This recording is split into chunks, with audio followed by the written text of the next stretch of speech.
ଆଜ୍ଞା ନମସ୍କାର।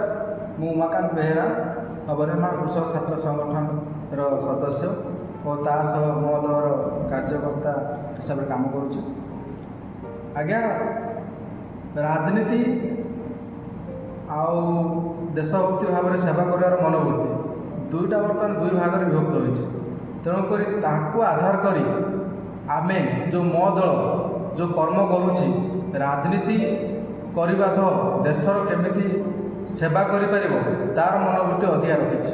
ଯାହାଦ୍ୱାରା ଆପଣଙ୍କର ଗାଁ ଗାଁରେ ଯେଉଁମାନେ ଇଲେକ୍ସନ୍ ସମୟରେ ବୁଲି ସେମାନଙ୍କର ଭିକ୍ଷା ଗ୍ରହଣ କରୁଛନ୍ତି, ଭୋଟ ମା ମାଉସୀ ପିଉସା ଦାଦା ଖୁଡ଼ିର ପରିଚୟ ଦେଇ ସେ ପରବର୍ତ୍ତୀ ସମୟରେ ଆପଣଙ୍କୁ ଗୋଇଠା ମାରୁଛନ୍ତି, ଆପଣଙ୍କର ଦୁଃଖ ବିପଦରେ ସାଥ ଦେଉନାହାନ୍ତି ଏବଂ ଆପଣଙ୍କର କୌଣସି ବି କଥାରେ ମୁଣ୍ଡ ପୁରେଇବାକୁ ବାହାରୁନାହାନ୍ତି।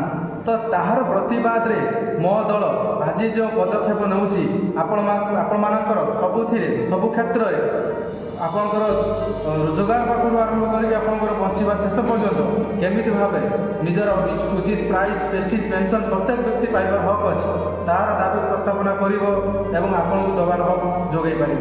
ଏବଂ ଦଳ ଏବଂ ରାଜନୀତି ଯେଉଁଟା ଗାଁରୁ ଯେଉଁ ସୃଷ୍ଟି ହୋଇଛି, ଗାଁ ଦ୍ୱାରା ହିଁ ରାଜନୀତି ବଢ଼ିଛି, ସେଇ ଗାଁକୁ ଆମେ ପ୍ରତ୍ୟେକ ଗାଁ ଗାଁରେ ବୁଲି ଏହି ମୋ ଦଳର ସମ୍ପ୍ରସାରଣ କରିବାକୁ ଚାହୁଁଛୁ ଏବଂ ଆପଣମାନଙ୍କର ସହଯୋଗ, ଆପଣମାନଙ୍କର ଏକତା, ଆପଣମାନଙ୍କର ମୋ ଦଳ ପ୍ରତି ଭଲ ପାଇବା ଆଗାମୀ ଦିନରେ ଆପଣଙ୍କର ହିଁ ମଙ୍ଗଳ କାର୍ଯ୍ୟ ବା ଆପଣମାନଙ୍କର ହିଁ ମଙ୍ଗଳ କାମନା କରି ଆଗକୁ ବଢ଼ି ଚାଲିବ।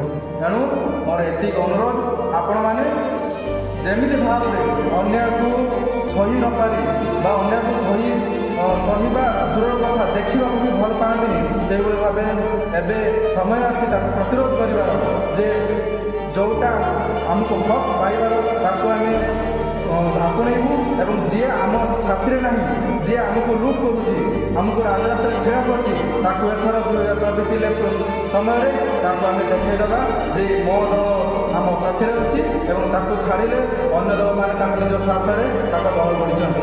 ଏତିକି କହିଛୁ। ଆଉ ଆଗାମୀ ଦିନରେ ମୋ ଦଳ ସହିତ ସାଥ ଦେଇ ଆପଣ ଏ ଦଳକୁ ପୂର୍ଣ୍ଣ ମାତ୍ରାରେ ସହଯୋଗ କରନ୍ତୁ। ଜୟ ଜଗନ୍ନାଥ, ଜୟ ମାତା।